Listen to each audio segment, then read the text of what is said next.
Hello दोस्तों, स्वागत है आप सभी का एक नई क्लास के अंदर।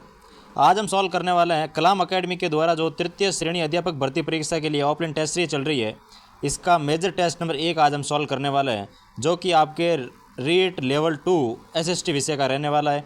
और ये टेस्ट हुआ था आपके 14/9/2025 को। तो चलो शुरू करते हैं फिर मेजर टेस्ट नंबर 1 का पेपर सॉल्यूशन। और इसके अलावा हमने एसएसटी के minor test number 1, minor test number 2, minor test number 3 और माइनर टेस्ट नंबर 4 सॉल्व करवा दिए हैं। तो अगर वो आपने नहीं देखे हैं तो चैनल पर जाना है, चैनल पर जाते ही पहले करना है सब्सक्राइब, और इसके बाद जाना है आपको प्ले लिस्ट पर, और उस पर जाते ही आपको सामने चारों की चारों क्लासें मिलने वाली है। तो ज़रूर देखिएगा और अपनी तैयारी को बेहतर कीजिएगा। चलो शुरू करते हैं मेजर टेस्ट नंबर 1 का पेपर सॉल्यूशन। क्वेश्चन नंबर 1 क्या दे रखा है, देखो। निम्नलिखित में से मेवाड़ पर्वतीय प्रदेश स्थित पहाड़ी नहीं है, यानी कि मेवाड़ के पर्वतीय प्रदेश में स्थित पहाड़ी निम्न में से कौन सी नहीं है। तो वो आपके इसमें रह जाएगी ऑप्शन नंबर 4 कि सीरावास जो है ये आपके मेवाड़ पर्वतीय प्रदेश में स्थित नहीं है, जबकि सायरा, काटड़ा और ऋषभदेव ये सभी आपके मेवाड़ पर्वतीय प्रदेश में स्थित है। नेक्स्ट क्वेश्चन देखो। राजस्थान के दक्षिणी पूर्वी पठारी प्रदेश की सबसे छोटी भू आकृति है। तो दक्षिणी पूर्वी पठारी प्रदेश की सबसे छोटी जो भू आकृति है वो आपके इसमें आ जाएगी डग गंगधर उच्च क्षेत्र जो है, ये इसमें आपके सबसे छोटा भू आकृति रहने वाली है। नेक्स्ट क्वेश्चन देखो 3 नंबर। राजस्थान स्थित पूर्वी मैदान के संदर्भ में निम्न में से सत्य कथन नहीं है। कौन सा सत्य कथन नहीं है उसकी आपको पहचान करके लिखनी है। तो सबसे पहला कथन दे रखा है, इसकी दक्षिणी पूर्वी सीमा विंध्यन पठार द्वारा बनाई जाती है। बिल्कुल सही है, जो इसकी दक्षिण पूर्वी सीमा है वो विंध्यन पठार के द्वारा बनाई जाती है। यह प्रदेश राज्य के लगभग 23.3% भाग पर विस्तृत है। बिल्कुल सही है। और ये मैदान पश्चिम से पूर्व की ओर 50 सेंटीमीटर समवर्षा रेखा द्वारा विभाजित होता है। बिल्कुल सही है। यह मध्य गोडवाड़ बेसिन इस प्रदेश का अभिन्न अंग है। तो ये इसमें आपके कथन असत्य हो जाएगा, बाकी सभी कथन इसमें आपके सत्य रहने वाला है। तो ऑप्शन नंबर 4 इसमें आपके सत्य नहीं है भाई। नेक्स्ट क्वेश्चन देखो 4 नंबर। निम्नलिखित भू आकृतिक प्रदेश और प्राकृतिक भूदृश्य में से असुमेलित युग्म है। तो असुमेलित युग्म कौन सा है उसका आपको चयन करना है। तो हाड़ौती का पठार या हाड़ौती प्रदेश, तो उसमें आ जाएगा आपके डाबी का पठार, बाणगंगा और बेसिन, बाणगंगा और बनास बेसिन ये आपके वागड़ प्रदेश में नहीं रहने वाला भाई, ये इसमें हो जाएगा गलत। मध्य अरावली, तो परवेरिया दर्रा जो है ये आपके मध्य अरावली में पाया जाता है। बिल्कुल सही है। गग्गर का मैदान, तो उसको आपको नाली के नाम से जानते हैं, पता ही है, तो ये भी इसमें सही है। तो इसमें आपके असुमेलित युग्म आ जाएगा ऑप्शन नंबर 2। नेक्स्ट क्वेश्चन देखो भाई 5 नंबर आपको दे रखा है, सूची 1 को सूची 2 के साथ सुमेलित कीजिए। सूची 1 में आपको दे रखी है नदी, और सूची 2 में दे रखा है उसका उद्गम स्थल, और आपको इसमें सुमेलित करके लिखना है भाई। तो सबसे पहले दे रखी है पार्वती नदी।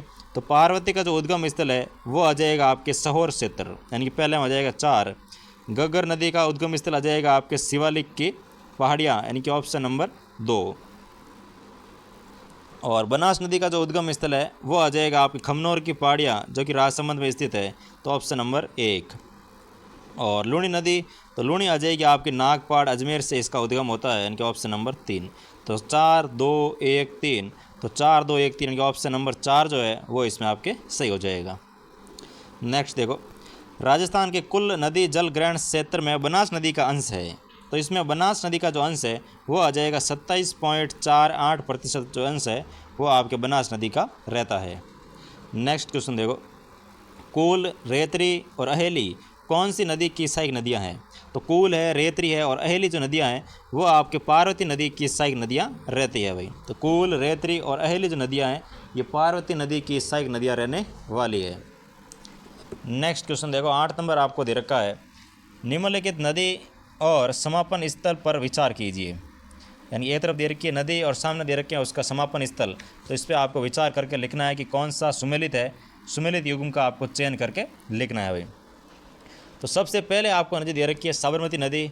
तो साबरमती का जो समापन स्थल है वो आपके रहता है अभी खंबात की खाड़ी, यानी कि ऑप्शन नंबर इसका पहला आपके सही सुमेलित दे रखा है, यानी कि साबरमती का समापन स्थल तो खंबात की खाड़ी। और फिर आपको दे रखा है पश्चिमी बनास नदी, तो इसका आ जाएगा आपके कच्छ का रण, यानी कि इसका भी बिल्कुल आपके सही सुमेलित है। फिर दे रखा माही नदी, तो माही नदी का जो समापन स्थल है वो आ जाएगा आपकी खंबात की खाड़ी, यानी कि इसमें आपके तीनों ही ऑप्शन है वो सुमेलित रहने वाले हैं। तो इसमें हो जाएगा A, B और C। नेक्स्ट क्वेश्चन देखो अभी 9 नंबर आपको दे रखा है, निम्नलिखित कथनों पर विचार कीजिए। तो कुछ कथन दे रखे हैं, इस पर आपको विचार करना है। पहला कथन दे रखा है, यह झील पिछोला झील के उत्तर पश्चिम में स्थित है। यानी कि आपको एक झील के बारे में कुछ विशेषताएं दे रखी है और आपको पहचान करनी है कि यह विशेषता कौन सी झील की रहने वाली है। तो पहली विशेषता इसमें दे रखी है कि ये जो झील है ये पिछोला झील के उत्तर पश्चिम में स्थित है।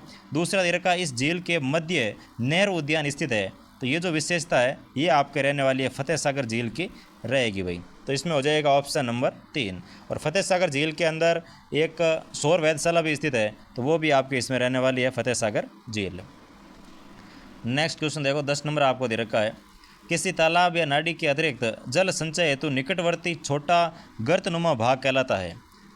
तो जो छोटा गर्तनुमा भाग होता है तालाब और नाडी के निकट में, तो वो आपके कहलाता है, इसमें आ जाएगा नेहड़ा, ऑप्शन नंबर 1। नेक्स्ट क्वेश्चन देखो 11 नंबर आपको दे रखा है, निम्न में से सत्य कथन नहीं है। तो कौन सा कथन है जो सत्य नहीं है उसकी आपको पहचान करनी है।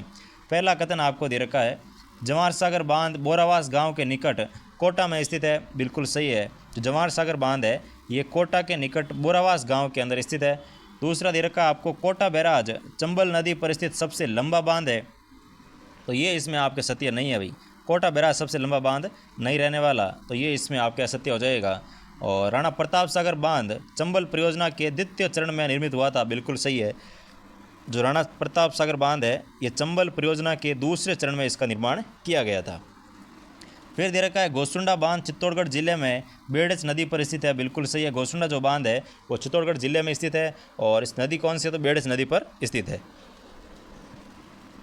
नेक्स्ट क्वेश्चन देखो भाई 12 नंबर आपको दे रखा है, निम्नलिखित बावड़ी और अवस्थिति में से असुमेलित युग्म की पहचान कीजिए। यानी कि एक तरफ दे रखी है आपको बावड़ियाँ और सामने दे रखे हैं संबंधित जिले, तो इसमें से कौन सा असुमेलित है उसकी आपको पहचान करनी है। पहला दे रखा है आपको भद्रा रेज बावड़ी, जो कि आपके रह जाती है, इसमें आ जाएगा दौसा के अंदर। बिल्कुल सही है। फिर दे रखा है त्रिमुखी बावड़ी, तो ये आ जाएगा आपके उदयपुर के अंदर। फिर दे रखा है आपके तपसी बावड़ी, वो आ जाएगी आपके बारा के अंदर। पन्ना मीणा बावड़ी ये बूंदी में स्थित नहीं है भाई, ये आपके इसमें गलत हो जाएगा। तो ऑप्शन नंबर 4 जो है वो इसमें आपके सुमेलित नहीं रहने वाला है। नेक्स्ट क्वेश्चन देखो 13 नंबर आपको दे रखा है, राजस्थान में चलने वाली पश्चिमोत्तर हवा की अवधि सबसे उपयुक्त विकल्प का चयन कीजिए। तो इसमें आपके जो पश्चिमोत्तर हवाएं चलती है वो इसमें आ जाएगी आपकी मार्च से लेकर मध्य जून तक पश्चिमोत्तर हवा चलती है। यानी कि पश्चिम और उत्तर से जो हवाएं चलती है वो आपके मार्च से लेकर जून के मध्य तक चलती है। ऑप्शन नंबर 3 इसका बिल्कुल करेक्ट हो जाएगा। नेक्स्ट क्वेश्चन देखो, निम्नलिखित में से किस जिला युग्म से 30 सेंटीमीटर समवर्षा रेखा नहीं गुजरती है, वो आपको पहचान करनी है। तो कौन से जिला युग्म से 30 सेंटीमीटर समवर्षा रेखा नहीं गुजरती है, तो इसमें आपके आ जाएगा भाई कि जो 30 सेंटीमीटर समवर्षा रेखा है वो आपके सिक्कर और झुंझुनू से नहीं गुजरती है। जो शेखावटी वाला एरिया आता है वहाँ से आपके 30 सेंटीमीटर समवर्षा रेखा है वो नहीं गुजरती। नेक्स्ट क्वेश्चन देखो 15 नंबर आपको दे रखा है, निम्नलिखित में से कौन सा जिला कोपेन के एडब्ल्यू जलवायु प्रदेश में सम्मिलित नहीं है। तो कोपेन के एडब्ल्यू जलवायु प्रदेश में सम्मिलित कौन सा जिला है वो नहीं रहता है, तो वो आ जाएगा आपके कोटा जिला जो है वो एडब्ल्यू के अंतर्गत सम्मिलित नहीं रहता है। नेक्स्ट क्वेश्चन देखो भाई 16 नंबर आपको दे रखा है, राजस्थान में national research centre for arid horticulture की स्थापना कहाँ की गई। यानी कि NRCH जो है इसकी स्थापना आपके बीकानेर के अंदर की गई। ऑप्शन नंबर 2 इसका बिल्कुल करेक्ट हो जाएगा कि national research centre for arid horticulture जो है इसकी स्थापना बीकानेर में की गई है। नेक्स्ट क्वेश्चन देखो 17 नंबर आपको दे रखा है, राजस्थान कृषि सांख्यिकी 2023-24 के आधार पर निम्न में से राज्य में अग्रणी सरसों उत्पादन जिले कौन से हैं। यानी कि राजस्थान के अंदर सबसे ज़्यादा सरसों का उत्पादन है वो कौन से जिला युग्म में होता है उसकी आपको पहचान करनी है। तो वह आ जाएगा आपके टोंक, अलवर और श्री गंगानगर जो जिले हैं यहाँ पर आपके सर्वाधिक सरसों का उत्पादन होता है। नेक्स्ट क्वेश्चन देखो 18 नंबर आपको दे रखा है, निम्नलिखित में से किस कृषि जलवायु प्रदेश में ब्यावर, अजमेर, जयपुर और दौसा आते हैं। तो कौन सा कृषि जलवायु प्रदेश है जहाँ पर ब्यावर, अजमेर, जयपुर और दौसा आते हैं, तो वो आ जाएगा आपके 3rd A, यानी कि अर्ध शुष्क पूर्वी जो मैदान आते हैं इसमें आपके रहता है अभी ब्यावर है, अजमेर है, जयपुर है और दौसा इसके अंतर्गत आता है। यानी कि ऑप्शन नंबर 1 इसमें बिल्कुल आपके करेक्ट हो जाएगा। नेक्स्ट क्वेश्चन देखो 19 नंबर आपको दे रखा है, राजस्थान बजट 2024-25 के अनुसार राज्य के कौन से स्थान पर एग्रो फूड पार्क स्थापित किया जाएगा। तो एग्रो फूड पार्क जो है वो कहाँ पर स्थापित किया जाएगा, तो वो इसमें आ जाएगा आपके सांचौर जालौर के अंदर एग्रो फूड पार्क स्थापित किया जाएगा। बजट 2024-25 में इसकी घोषणा की गई है। तो agro food park Sanchore Jalore. Next question देखो भाई, 20 नंबर आपको दे रखा है। राजस्थान वनों के संदर्भ में निम्न में से निम्न कथनों पर विचार कर सत्य कथनों की पहचान कीजिए। तो पहला कथन आपको दे रखा है, रक्षित वनों पर पूर्णतः सरकार नियंत्रण करती है, ये इसमें असत्य हो जाएगा। आरक्षित वनों का सर्वाधिक विस्तार उदयपुर में है, ये भी इसमें असत्य हो जाएगा। अवर्गीकृत वन राजस्थान के कुल वन क्षेत्र का लगभग 6.6% भाग पर विस्तृत है, यानी कि केवल आपके सी कथन है वो इसमें आपके सत्य हो जाएगा। नेक्स्ट क्वेश्चन देखो भाई, 21 नंबर आपको दे रखा है, निम्नलिखित में से कौन से जिले में शीशम के वृक्ष पर्याप्त है। तो शीशम के जो वृक्ष है वो आपके कहाँ पर पर्याप्त मात्रा में पाया जाता है, तो वो आ जाएगा आपके श्री गंगानगर के अंदर शीशम के जो वृक्ष है ये पर्याप्त मात्रा में पाए जाते हैं। नेक्स्ट क्वेश्चन देखो भाई, 22 नंबर आपको दे रखा है, राजस्थान के कितने जिले 100 वर्ग किलोमीटर क्षेत्र से कम क्षेत्रफल पर वन क्षेत्र रखते हैं। तो ऐसे कितने जिले हैं जहाँ पर 100 किलोमीटर स्क्वायर जो वर्ग एरिया होता है इससे भी कम क्षेत्र में उसके वन पाया जाता है, तो वो आ जाएगा आपके इसमें केवल और केवल एक ज़िला ऐसा है जहाँ पर 100 किलोमीटर स्क्वायर के अंदर भी पूरे राज्य का, अगर मान लो 100 पूरे राज्य का जो भी उसका एरिया आता है उसमें से 100 किलोमीटर स्क्वायर एरिया में भी उसके वन नहीं है अगर टोटल देखा जाए तो ऐसा केवल एक ज़िला है। और वो आपको पता है कौन सा ज़िला रहने वाला है, तो कमेंट करके ज़रूर बताना है आपको कि कौन सा ज़िला है जहाँ पर 100 किलोमीटर स्क्वायर से भी कम वन क्षेत्र पाया जाता है।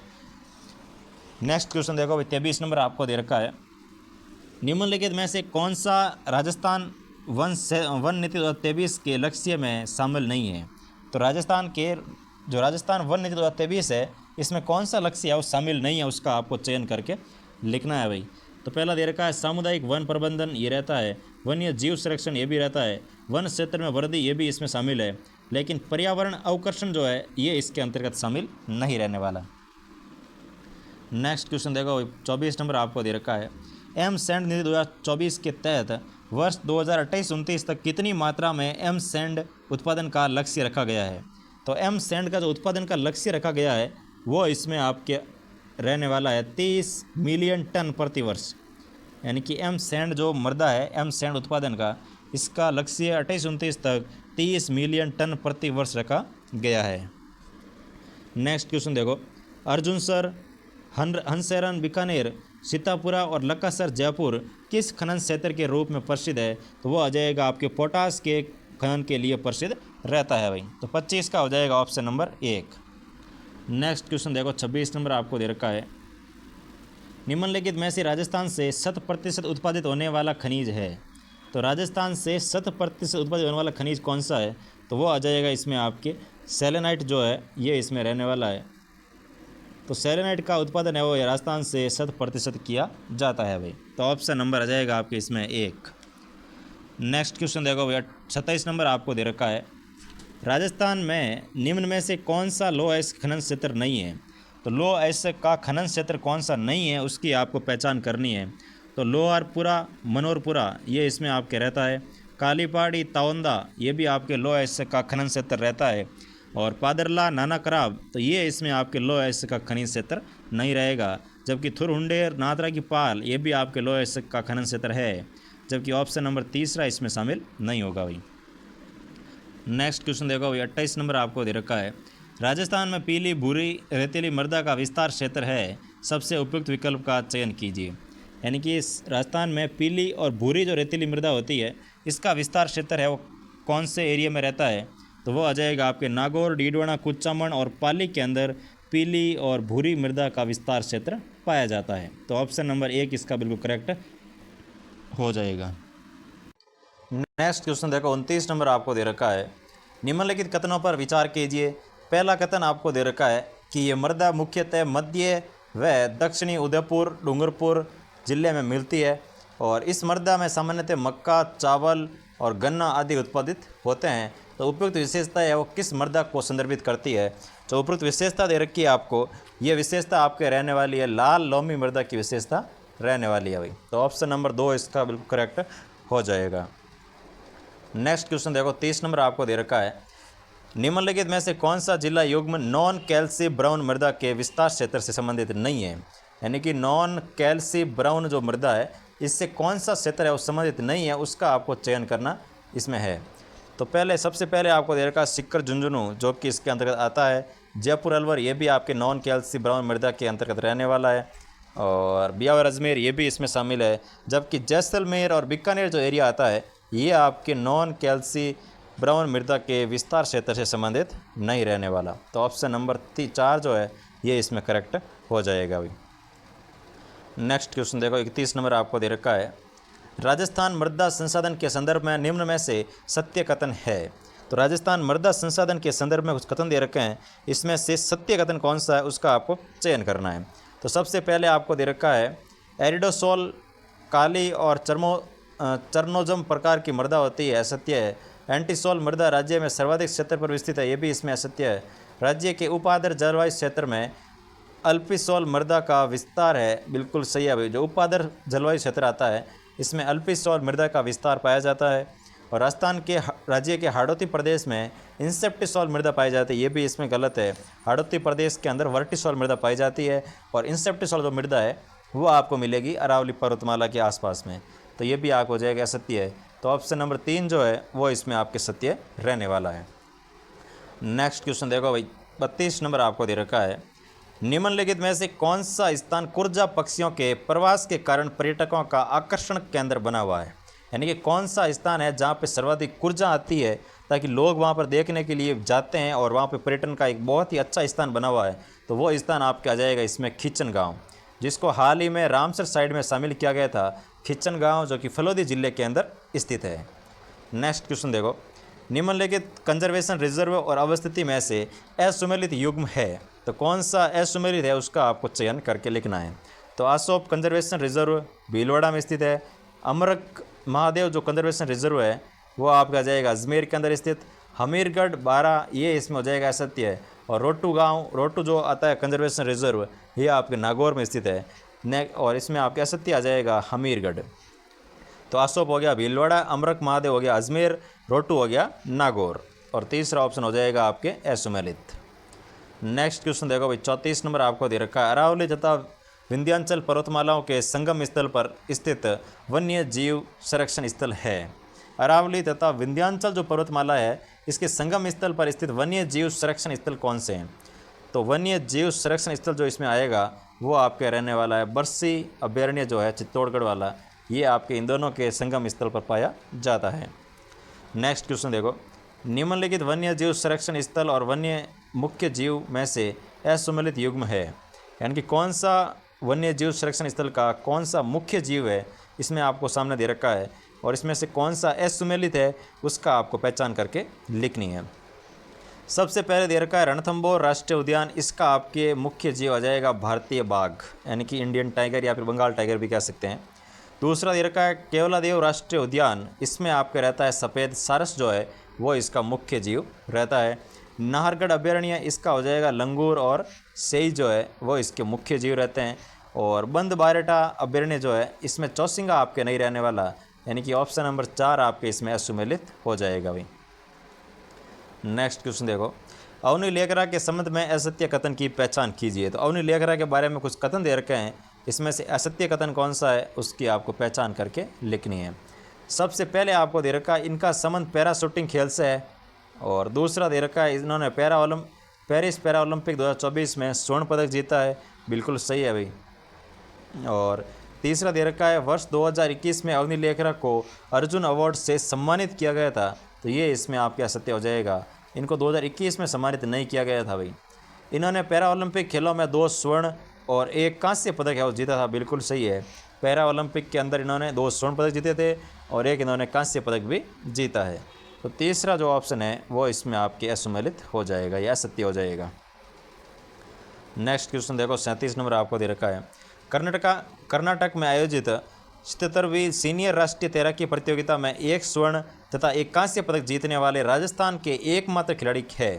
तो राजस्थान के एकमात्र खिलाड़ी इसमें आपके आ जाएगा युग चेलानी जो है इन्होंने कर्नाटका के अंदर 77वीं जो सीनियर राष्ट्रीय तैराकी प्रतियोगिता हुई थी इसमें एक स्वर्ण पदक जीता है और एक कांस्य पदक भी जीता है। नेक्स्ट क्वेश्चन देखो 38 नंबर। राजस्थान के निम्नलिखित मुख्य सचिवों को कालाक्रमानुसार कालाक्रमिक रूप से व्यवस्थित कीजिए। पहले से बाद के क्रम में व्यवस्थित करना है आपको। तो सबसे पहले जो इसमें आपके मुख्य सचिव बने थे वो आ जाएगा भगत सिंह मेहता, यानी कि सबसे पहले आ जाएगा बी। फिर आपके आ जाएगा मोहन मुखर्जी, यानी कि ऑप्शन सी। फिर आ जाएगा आपके देवेंद्र भूषण गुप्ता, यानी कि ए। और सबसे लास्ट में आएगा आपके उषा शर्मा, यानी कि डी। BCAD। इस प्रकार ये इनका क्रम आपके रहने वाला है। उषा शर्मा जो है वो अशोक गहलोत जी के सरकार के टाइम में मुख्य सचिव पद पर कार्यरत थे, यानी कि ऑप्शन नंबर 2 इसका बिल्कुल करेक्ट हो जाएगा भाई। नेक्स्ट क्वेश्चन देखो 39 नंबर आपको दे रखा है। सुंदर माता मंदिर के संदर्भ में निम्नलिखित कथनों पर विचार कीजिए। कौन कौन से कथन सत्य है उसकी आपको पहचान करके लिखना है भाई। तो सबसे पहला आपको दे रखा है ये मंदिर बालोतरा जिले की सुंदा पर्वत पर स्थित है। पहला ही गलत हो गया क्योंकि बालोतरा जिले में स्थित नहीं है, ये आपके जालौर जिले में स्थित रहता है। दूसरा दे रखा ये राजस्थान का पहला रोपवे स्थापित किया गया था। बिल्कुल सही है, यहाँ पर राजस्थान का पहला रोपवे 20 दिसंबर 2006 को स्थापित किया गया था भाई। ये ध्यान रखना है आपको कि सुंदा माता मंदिर जो कि जालौर में स्थित है वहाँ पर राजस्थान का पहला रोपवे स्थापित किया गया था जो कि 20 दिसंबर 2006 को स्थापित हुआ था, यानी कि ए गलत है और बी इसमें सही है भाई, ऑप्शन नंबर 2। नेक्स्ट क्वेश्चन देखो भाई 40 नंबर आपको दे रखा है। असुमेलित युग्म की पहचान कीजिए। कौन सा युग्म इसमें असुमेलित है उसकी आपको पहचान करके लिखना है। सबसे पहले आपको दे रखा है ऋषभ देव मंदिर जो कि आपके धुलेल गांव, बिल्कुल सही है। दूसरा दे रखा है सांवलिया जी मंदिर जो कि आपका रहता है मंडपिया, बिल्कुल सही है। द्वारिकाधीश मंदिर जो कि आ जाएगा आपके कांकरोली राजसमंद, बिल्कुल सही है। चलो दे रखा है आपको गौतमेश्वर महादेव मंदिर गलियाकोट डूंगरपुर, ये इसमें आपके गलियाकोट में नहीं रहने वाला, तो ऑप्शन नंबर 4 जो है वो इसमें आपके असुमेलित हो जाएगा। नेक्स्ट क्वेश्चन देखो, निम्नलिखित में से कौन सा शहर राजस्थान का स्कॉटलैंड के नाम से प्रसिद्ध है। तो राजस्थान का जो स्कॉटलैंड है वो आपके अलवर को कहा जाता है भाई, ऑप्शन नंबर 3। नेक्स्ट क्वेश्चन देखो, तिजारा जैन मंदिर निम्नलिखित में से किस तीर्थंकर को समर्पित है। तो तिजारा का जो जैन मंदिर है वो जैन प्रभु जो आपके आते हैं चंद्र प्रभु, इनको आपके समर्पित रहते हैं। जो कि तिजारा के जैन मंदिर है वो आपके चंद्र प्रभु तीर्थंकर को समर्पित रहते हैं भाई, तो ऑप्शन नंबर हो जाएगा आपके 4। नेक्स्ट क्वेश्चन देखो 43 नंबर आपको दे रखा है। गलता जी के संदर्भ में असत्य कथन की पहचान कीजिए। तो गलता जी के बारे में कुछ कथन दे रखे हैं, इसमें से असत्य कथन कौन सा है उसकी आपको पहचान करके लिखना है। सबसे पहला दे रखा है ये धार्मिक स्थल अलवर में स्थित है। तो पहला ही कथन गलत हो गया क्योंकि गलता जी आपके जयपुर में स्थित है, न कि अलवर में, ठीक है ना। यहाँ पर दीवान कृपाराम द्वारा निर्मित सूर्य मंदिर है, बिल्कुल सही है। संत कृष्णदास पियरी ने यहाँ पर रामानुज संप्रदाय की पीठ स्थापित की थी, यह भी सही है। इन्हें उत्तरी तोतादरी के नाम से भी जाना जाता है, तो ये भी बिल्कुल सही है भाई, इनको उत्तरी तोतादरी के नाम से भी जाना जाता है। तो इसमें आपके पहला ही ऑप्शन जो है वो असत्य हो जाएगा। नेक्स्ट क्वेश्चन देखो भाई 44 नंबर आपको दे रखा है। निम्नांकित में से किस स्थान पर कृषि अनुसंधान सब स्टेशन स्थित नहीं है। कहाँ पर कृषि अनुसंधान सब स्टेशन स्थित नहीं है उस स्थान का आपको चयन करके लिखना है। तो समदड़ी पाले के अंदर स्थित रहता है। वल्लभ नगर उदयपुर यहाँ पर भी स्थित है। कोडमदेसर बीकानेर यहाँ पर आपके कोई भी कृषि अनुसंधान सब स्टेशन स्थित नहीं है। और तबीची अजमेर यहाँ पर भी आपके ये अनुसंधान स्थित है। तो ऑप्शन नंबर 3 जो है वो इसमें आपके स्थित नहीं रहने वाला भाई। नेक्स्ट क्वेश्चन देखो भाई 45 नंबर आपको दे रखा है। निम्नलिखित में से किसकी सलाह पर 1 अक्टूबर 1959 को मरुस्थलीय वनारोपण एवं मृदा संरक्षण केंद्र का नाम बदलकर केंद्रीय शुष्क क्षेत्र अनुसंधान संस्थान कर दिया गया है। तो किसकी सलाह पर यह आपकी किया गया था।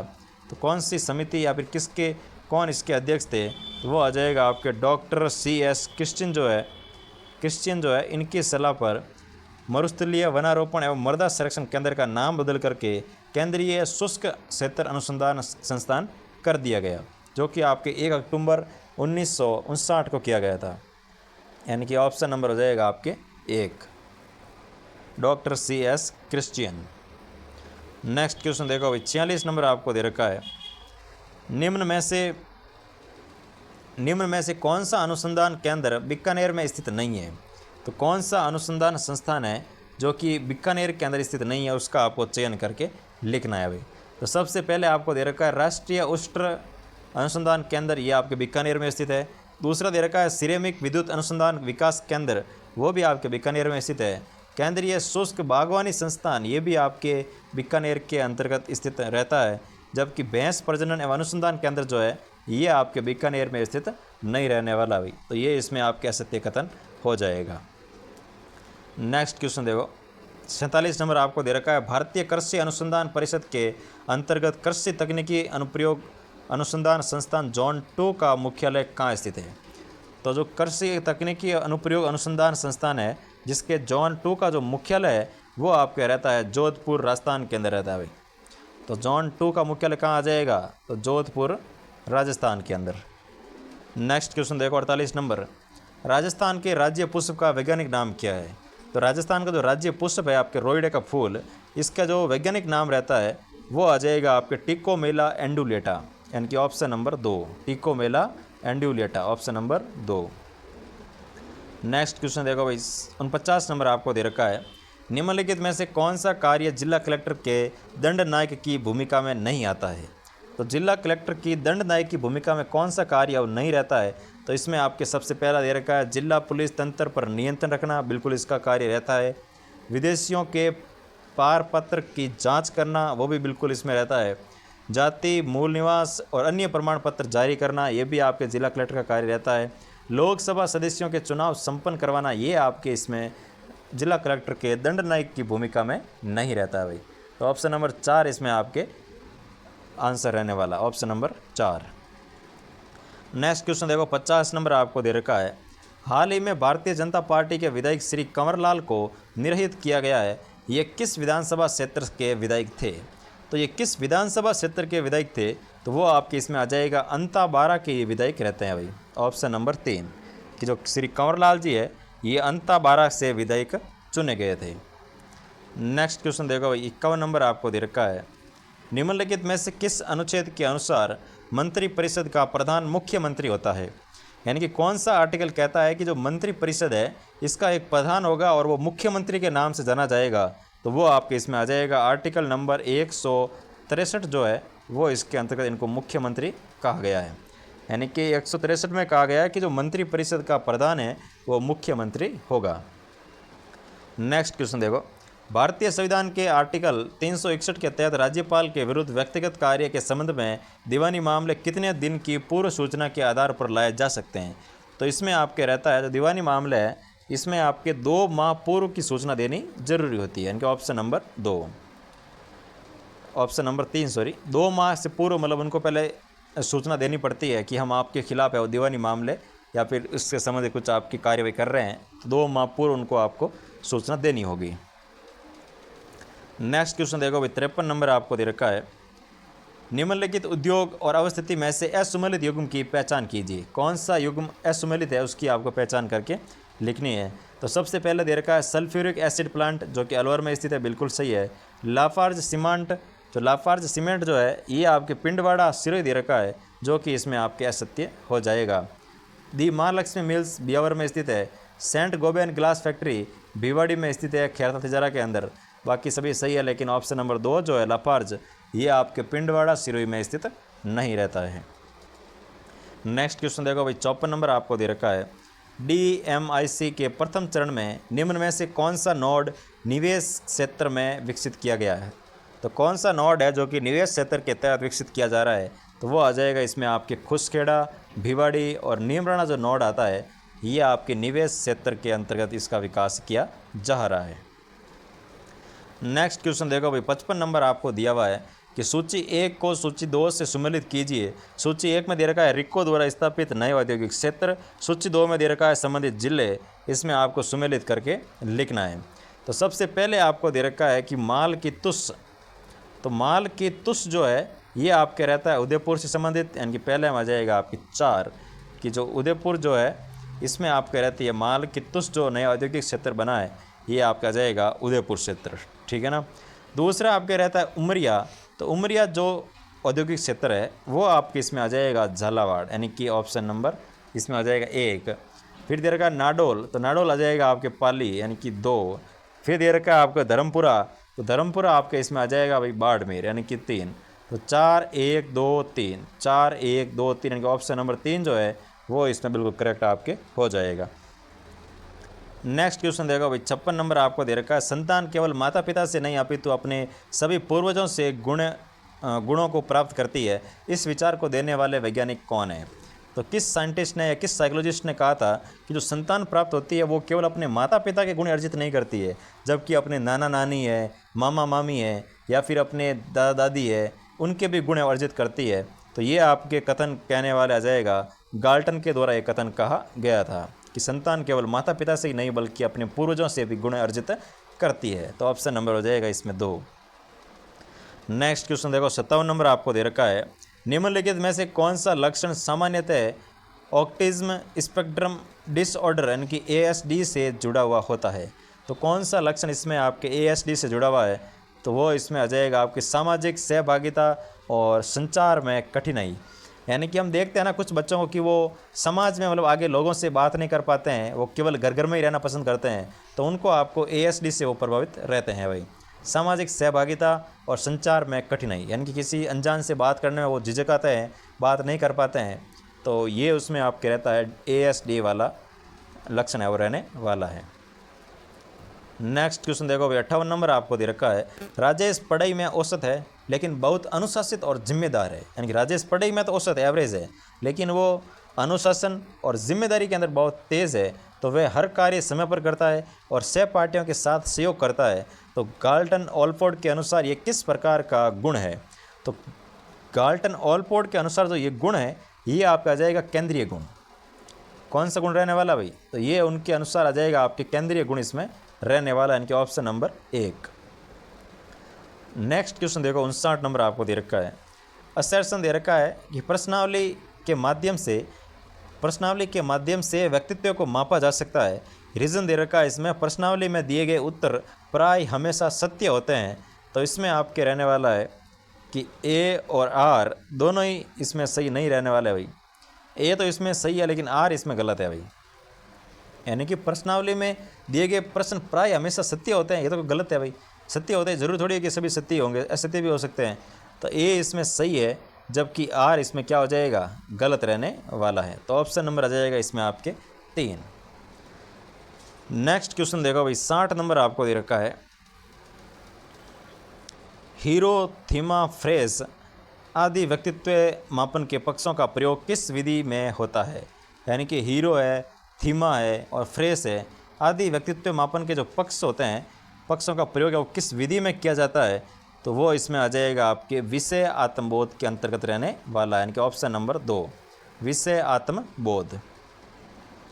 नेक्स्ट क्वेश्चन देखो भाई, 61 नंबर आपको दे रखा है, गैलन ने किस मनोवैज्ञानिक की वर्गीकरण विधि को आगे बढ़ाया है? तो गैलन ने कौन से साइंटिस्ट की जो विधि थी इसको आगे बढ़ाया है?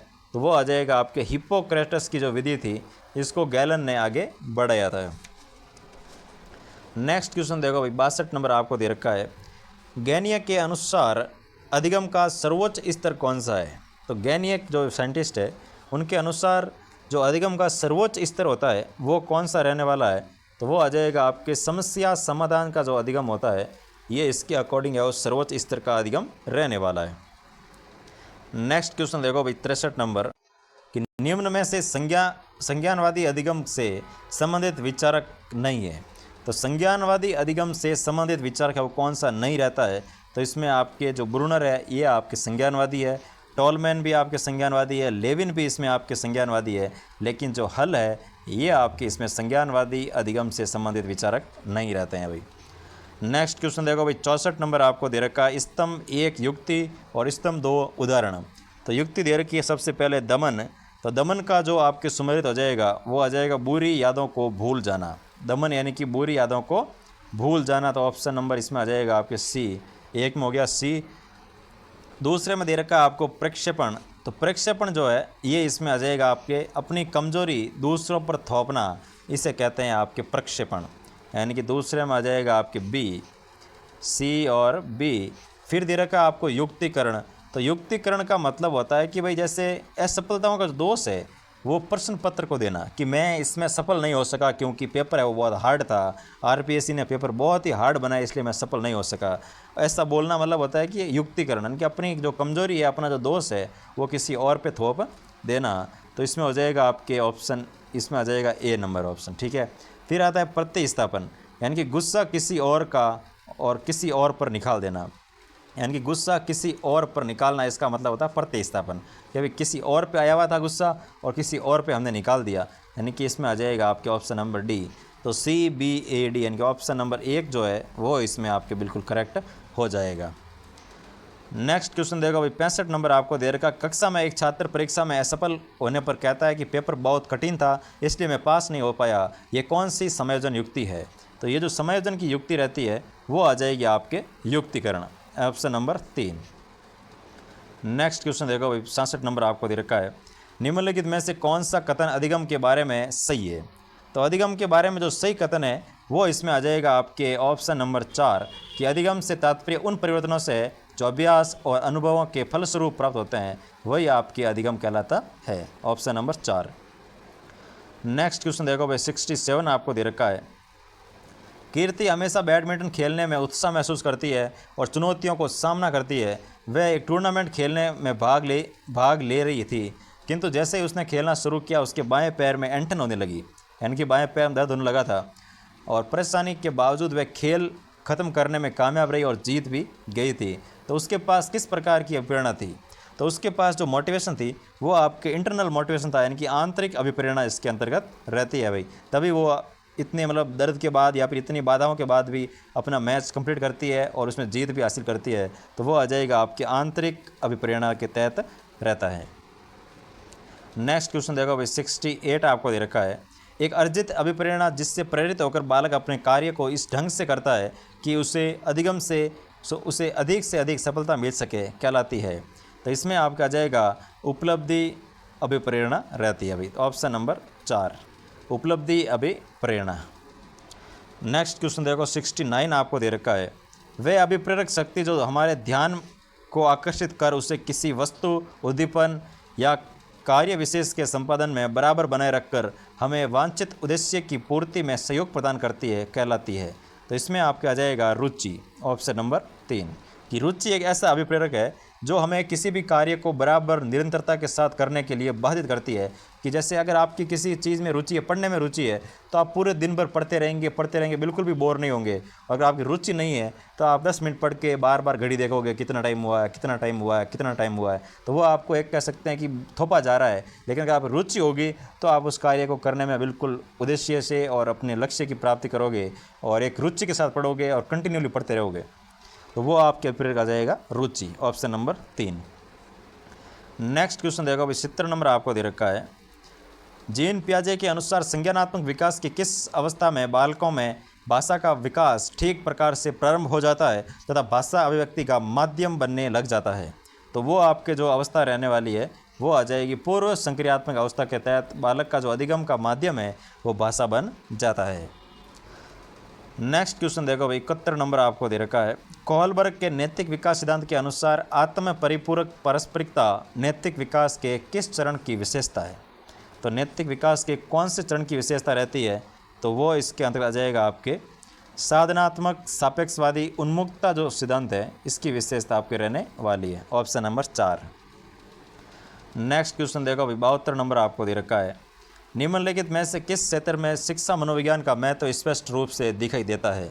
तो कौन से क्षेत्र के अंतर्गत शिक्षा मनोविज्ञान का जो महत्व है वो स्पष्ट रूप से दिखाई देता है? तो वो आपके इसमें रहने वाला है। तो सबसे पहले दे रखा है व्यक्तियों की विकासात्मक विशेषताओं को समझने में, तो ये इसमें आपके बिल्कुल सही रहने वाला है। विद्यार्थियों की जो विकासात्मक विशेषता है उसको समझने के लिए साइकोलॉजी एक महत्वपूर्ण रोल अदा करती है, बिल्कुल सही है। विद्यार्थियों के व्यक्तिगत विभिन्नताओं को समझने में बिल्कुल सही है। प्रभाव शिक्षण विधियों को पहचानने में ये भी सही है। पाठ्यचर्या के निर्माण में ये भी इसमें आपके सही रहने वाला है। यानी कि इन चारों के अंदर आपके साइकोलॉजी का है वो महत्व रहता है। तो इसमें आ जाएगा A, B, C और D। नेक्स्ट क्वेश्चन देखो अभी 73 आपको दे रखा है।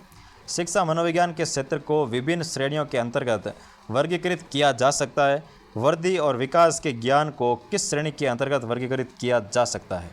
तो जो वृद्धि और जो विकास है इससे किस विकास को ज्ञान के किस श्रेणी के अंतर्गत है वो वर्गीकृत किया जा सकता है, तो वो आपके इसमें आ जाएगा भाई अधिगमकर्ता के अंतर्गत इसको शामिल किया जा सकता है, इनके वर्गीकृत किया जा सकता है अधिगमकर्ता, ऑप्शन नंबर 3। नेक्स्ट क्वेश्चन देखो भाई 74 आपको दे रखा है, गायत्री का अधिगम सिद्धांत किस नाम से प्रसिद्ध है। तो गायत्री का जो अधिगम सिद्धांत है इसे किस नाम से जाना जाता है, तो वो इसमें आपके आ जाएगा कि जो गायत्री का जो अधिगम सिद्धांत है इसको कंटिक्यूरी थ्योरी के नाम से भी जाना जाता है, यानी कि ऑप्शन नंबर 1 भी इसमें बिल्कुल आपके सही हो जाएगा। नेक्स्ट क्वेश्चन देखो भाई 75 आपको दे रखा है, एक मछुआरा तालाब में कांटा डालता है, कभी 10 मिनट में मछली मिल जाती है तो कभी उसको 30 मिनट बाद ही मछली मिलती है, तो ये किस प्रकार का पुनर्बलन है। तो ये जो पुनर्बलन है ये आपके इसमें रहता है परिवर्तीय अंतराल, यानी कि कोई फिक्स अंतराल नहीं है, परिवर्ती होता रहता है, कभी 10 मिनट है, कभी 30 मिनट है, कभी 50 मिनट बाद भी मिलती है, तो इसमें आ जाएगा आपके परिवर्तीय अंतराल के अंतर्गत रहता है। नेक्स्ट क्वेश्चन देखो भाई 76 आपको दे रखा है, गणित के अध्यापक ने बच्चों को प्रश्न का उत्तर देते समय विस्तार से बोर्डमास का नियम समझाया था और उससे प्रश्न हल करने के लिए कहा है, तो ये किस नियम का उदाहरण है। यानी कि पहले उसने नियम को अच्छे से समझा दिया और अब उसको उस फॉर्मूले पर या उस नियम पर क्वेश्चन दिए हैं प्रैक्टिस करने के लिए, तो ये आपके कौन से नियम का उदाहरण रहता है, तो वो आ जाएगा आंशिक क्रिया का नियम, यानी कि option number A. Next question देखो, दांतों का निर्माण होता है, तो दांतों का जो निर्माण है वो आपके गर्भावस्था में होना शुरू हो जाता है, तो दांतों का निर्माण गर्भावस्था। नेक्स्ट क्वेश्चन देखो भाई 78 आपको दे रखा है, विकास का सिद्धांत नहीं है, तो कौन सा है जो विकास का सिद्धांत नहीं है, तो वो आ जाएगा तत्परता का जो सिद्धांत है ये आपके विकास का सिद्धांत नहीं रहने वाला, यानी कि ऑप्शन नंबर 2। नेक्स्ट क्वेश्चन देखो भाई 79, निम्नलिखित में से कौन सा संवेग यानी कि इमोशन की विशेषता नहीं है। तो संवेग या फिर इमोशन की विशेषता कौन सी नहीं है उसकी आपको पहचान करनी है कि संवेग तात्कालिक और क्षणिक होते हैं, बिल्कुल सही है। संवेग शारीरिक परिवर्तनों से जुड़े होते हैं, जैसे धड़कन तेज़ होना, पसीना आना, बिल्कुल सही है। और संवेग जो है वो अनुभव और व्यवहार दोनों को प्रभावित करते हैं, ये भी बिल्कुल सही है। संवेग हमेशा तर्क संगत और स्थिर होते हैं, नहीं स्थिर नहीं होते हैं, वो तात्कालिक होते हैं और क्षणिक होते हैं। तो ऑप्शन नंबर 4 जो है ये इसकी आपके संवेग की विशेषता नहीं रहने वाली। नेक्स्ट क्वेश्चन देखो अभी 80 नंबर आपको दे रखा है, असर्शन यानी कि कथन दे रखा है कि पावलोव के प्रयोग में घंटी को बार बार भोजन से जोड़ने पर कुत्ता केवल घंटी की आवाज़ पर लार टपकाने लगा है। कारण है कि क्योंकि भोजन यूएस और घंटी सीएस के बार बार प्रयोग से यूसीआर सीआर बन गई है, यानी कि यूसीआर और सीआर बन गई है। तो इसमें आपके रहने वाला है कि ए और आर दोनों ही सही है और आर जो है वो एक ही व्याख्या करता है। ऑप्शन नंबर आ जाएगा आपके ए, तो इसमें 80 में हो जाएगा ऑप्शन नंबर 1। नेक्स्ट क्वेश्चन देखो भैया 81 नंबर आपको दे रखा है, निम्न में से रचना लेखक कौन सा युग में उस सही सुमेलित नहीं है। एक तरफ दे रखी है रचना, सामने दे रखा है उसका लेखक और पूछा है कि कौन सा इसमें सुमेलित नहीं है। तो सबसे पहले आपको दे रखा किरतार बावनी, तो किरतार बावनी के जो लेखक है वो आते हैं दुर्सा आडा। गोगा जी का रसावला, जसदान बिट्ठू, ये आपका हो जाएगा असत्य। वीर मायण, तो इसमें आ जाएगा आपके बादर डाडी। और नाग दमन, तो इसके रचनाकार आ जाएंगे आपके सयाजी। तो ऑप्शन नंबर 2 जो है वो इसमें आपके सुमेलित नहीं रहने वाला। नेक्स्ट क्वेश्चन देखो, निम्न में से कौन हाड़ौती अंचल के प्रसिद्ध गीतकार के रूप में विख्यात है। तो हाड़ौती अंचल के प्रसिद्ध गीतकार के रूप में कौन विख्यात है, तो वो आ जाएगा आपके रघुराज सिंह हाड़ा जो है वो आपके हाड़ौती क्षेत्र के अंतर्गत गीतकार के रूप में प्रसिद्ध है। नेक्स्ट देखो भाई, निम्नलिखित में से ख्यात साहित्य का स्वरूप है। तो ख्यात साहित्य का जो स्वरूप होता है वो आपका आ जाएगा गद्यात्मक ऐतिहासिक विवरण के तहत रहता है। अभी गद्यात्मक ऐतिहासिक विवरण जो है ये आपके ख्यात साहित्य का स्वरूप रहता है। नेक्स्ट क्वेश्चन देखो, निम्न में से मेवाती की उपबोली है। तो मेवाती की जो उपबोली है वो आपके इसमें आ जाएगी अहिरवाटी जो है ये आपके मेवाती की उपबोली रहने वाली है। नेक्स्ट क्वेश्चन देखो भाई 85 आपको दे रखा है, 2 से लेकर 7 जुलाई 2025 तक चीन में आयोजित एशिया कप वुशु प्रतियोगिता में राजस्थान के किस खिलाड़ी ने 75 किलोग्राम वर्ग में रजत पदक है वो जीता है। तो इसमें राजस्थान का जो खिलाड़ी है वो आपके इसमें आ जाएगा महक शर्मा ने राजस्थान का नाम रोशन किया है चीन के अंदर एशिया कप वुशु प्रतियोगिता में 75 किलोग्राम वर्ग के अंदर सिल्वर पदक जीत करके। तो कौन थे वो, तो महक शर्मा। नेक्स्ट क्वेश्चन देखो 86 आपको दे रखा है, राजस्थानी भाषा के लिए साहित्य अकादमी युवा पुरस्कार 2025 किसे प्रदान किया गया? तो वो आ जाएगा आपके पूनम चंद गोदारा को। इसके तहत राजस्थानी भाषा के लिए साहित्य अकादमी पुरस्कार 2025 से सम्मानित किया गया। तो किसको किया गया? तो पूनम चंद गोदारा जी को सम्मानित किया गया। अभी नेक्स्ट क्वेश्चन देखो, 87 आपको दे रखा है। हाल ही में राजस्थान सरकार ने प्रदेशवासियों को बेहतर स्वास्थ्य सुविधाएं उपलब्ध करवाने हेतु डैश डैश डैश लॉन्च किया है। तो कौन सा ऐप लॉन्च किया है? तो वो ऐप आपका आ जाएगा राज उपचार ऐप, यानी कि ऑप्शन नंबर 3 जो है, तो इसमें आपके ऑप्शन नंबर 3 है बिल्कुल करेक्ट हो जाएगा कि जो राजस्थान सरकार ने प्रदेशवासियों को बेहतर स्वास्थ्य सुविधा उपलब्ध कराने के लिए कौन सा ऐप लॉन्च किया है? तो वो आ जाएगा आपके राज उपचार app, option number 3। Next question देखो भाई, 88 आपको दे रखा है। धरती आबा जनजाति ग्राम उत्कर्ष अभियान के संबंध में निम्नलिखित कथनों पर विचार कीजिए और सत्य कथन की आपको पहचान करके लिखना है। तो इसमें सबसे पहले जो आपको दे रखा है कि इस अभियान की राज्य स्तर पर शुरुआत प्रतापगढ़ जिले के पीपल खूंट ब्लॉक से की गई है, जो कि आपके इसमें आ जाएगी असत्य कथन, यानी कि पहला कथन इसमें आपके असत्य हो गया। फिर आपको दे रखा है कि यह अभियान राजस्थान के 27 जिलों के 6019 ग्रामों में चलाया जा रहा है। तो ये भी हो जाएगा आपके असत्य है। इस अभियान का उद्देश्य ग्रामीण जनजाति परिवार तक सरकारी योजनाओं का लाभ पहुंचाकर उन्हें सशक्त करना है। तो ऑप्शन नंबर जो सी आपको दे रखा है वो बिल्कुल आपके सही है, यानी कि आपके सत्य कथन केवल और केवल सी हो जाएगा, ऑप्शन नंबर 3। नेक्स्ट क्वेश्चन देखो भाई, 89 नंबर आपको दे रखा है। 11 अप्रैल को राजस्थान सरकार ने 25 योजनाओं या कार्यक्रमों को फ्लैगशिप घोषित किया गया है। इस संबंध में निम्नलिखित में से असंगत युग्म का चयन कीजिए। तो एक तरफ दे रखे हैं योजना और कार्यक्रम, सामने दे रखे हैं संबंधित विभाग। तो इसमें आपको असुमेलित या असंगत युग्म का चयन करके लिखना है। तो स्वामित्व योजना जो है वो आपके रहती है पंचायती राज विभाग। मुख्यमंत्री स्वनिधि योजना वो आपके रहती है स्वायत्त शासन विभाग, बिल्कुल सही है। अमृत योजना जो है वो ग्रामीण विकास विभाग की नहीं रहने वाली, यानी कि ऑप्शन नंबर 3 जो है वो इसमें आपके असंगत युग्म रह सकता है। अटल ज्ञान केंद्र ये आपको आ जाएगी पंचायती राज विभाग। तो इसमें आपकी जो अमृत योजना है ये आपके ग्रामीण विकास विभाग के अंतर्गत नहीं रहने वाली। तो ऑप्शन नंबर 3 इसका हो जाएगा असुमेलित। नेक्स्ट क्वेश्चन देखो भाई, 90 नंबर आपको दे रखा है। राजस्थान राज्य सहकारी क्रय विक्रय संघ लिमिटेड ने जुलाई 2025 में राज्य की सहकारी समितियों के उत्पादों को अंतर्राष्ट्रीय बाजार तक पहुंचाने के लिए MOU हस्ताक्षरित किया गया। तो MOU हस्ताक्षर है वो किसके साथ किया गया? तो वो आ जाएगा आपके इसमें राष्ट्रीय सहकारी निर्यात लिमिटेड के साथ है वो MOU हस्ताक्षर किया गया, राष्ट्रीय सहकारी निर्यात लिमिटेड के साथ, यानी ऑप्शन नंबर 2। नेक्स्ट क्वेश्चन देखो भाई, 91 आपको दे रखा है। निम्नलिखित में से असत्य कथन है। तो निम्नलिखित में से असत्य कथन कौन सा है? तो इसमें आपका आ जाएगा विश्वत वृत्त की लंबाई पृथ्वी की परिधि के बराबर होती है, बिल्कुल सही है। जो विश्वतीय वृत्त होता है इसकी लंबाई पृथ्वी की परिधि के बराबर होती है। और दूसरा आपको दे रखा है अक्षांशीय वृत्तों की कुल लंबाई 180 होती है, कुल संख्या 180 होती है, ये हो जाएगा आपके असत्य कथन, क्योंकि कुल संख्या आपकी 181 रहने वाली है भाई। तो ऑप्शन नंबर इसमें दूसरा जो है वो असत्य हो जाएगा। ध्रुवों की ओर बढ़ने पर अक्षांशीय वृत्त की लंबाई क्रम से घटती जाती है, बिल्कुल सही है। और विश्वत वृत्त शून्य अक्षांश को दर्शाता है, तो ये भी बिल्कुल सही है। तो ऑप्शन नंबर 2 जो है वो इसमें आपके असत्य हो जाएगा। नेक्स्ट क्वेश्चन देखो, 92 नंबर। 72 डिग्री पूर्व देशांतर पर स्थित किसी स्थान पर 5 बजे पूर्वाह्न का है, तो कौन से देशांतर पर स्थित किसी अन्य स्थान पर 8 बजे पूर्वाह्न का होगा? तो वो आपका आ जाएगा 117 डिग्री जो पूर्व देशांतर है वहाँ पर आपके 8 बजे पूर्वाह्न होगा। नेक्स्ट क्वेश्चन देखो भाई, 93 आपको दे रखा है। ऋतुओं में परिवर्तन सूर्य के चारों ओर पृथ्वी की स्थिति में परिवर्तन के कारण होता है, ये कथन है। तो ये कथन आपके पूर्णतः सत्य रहने वाला है भाई, कि जो ऋतुओं में परिवर्तन होता है वो सूर्य के चारों ओर पृथ्वी की जो स्थिति में परिवर्तन होता है उसी कारण ऋतु में परिवर्तन होता है, इसलिए आ जाएगा पूर्णतः सत्य। नेक्स्ट क्वेश्चन देखो, 94 आपको दे रखा है।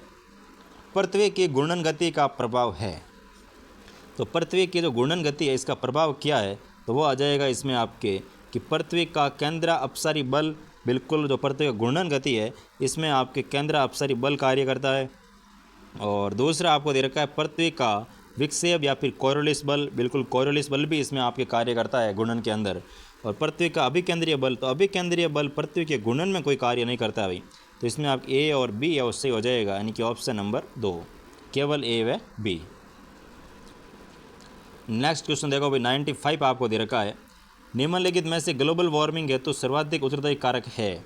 तो ग्लोबल वार्मिंग के लिए सर्वाधिक जो उत्तरदायी कारक रहता है वो आपका आ जाएगा कार्बन डाइऑक्साइड।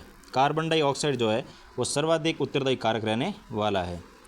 नेक्स्ट क्वेश्चन देखो भाई 96 आपको दे रखा है, निम्नलिखित में से कौन सी परत मुक्ता मेघों की जननी कहलाती है।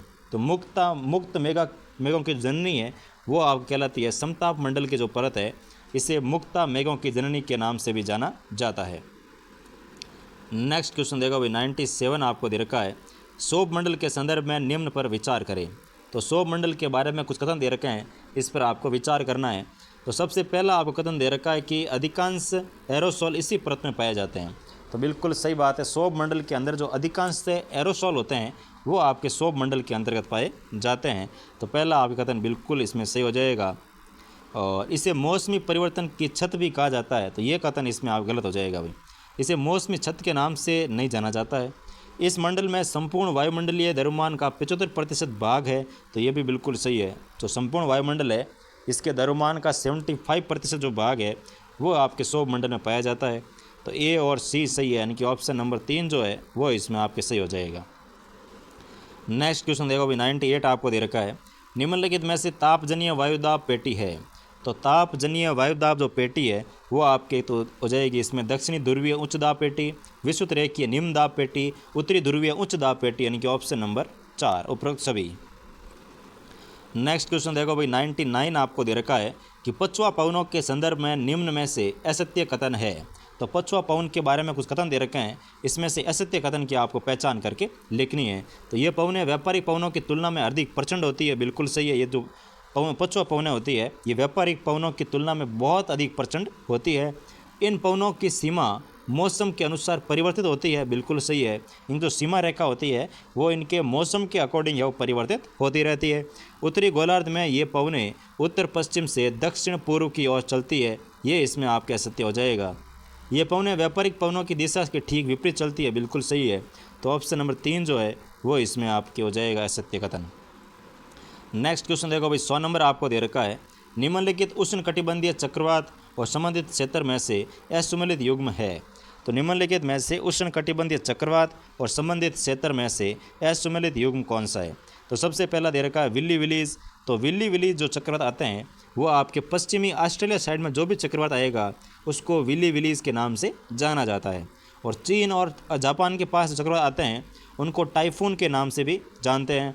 भारत के आसपास कोई भी चक्रवात आएगा तो उसको हम चक्रवात के नाम से ही जानते हैं।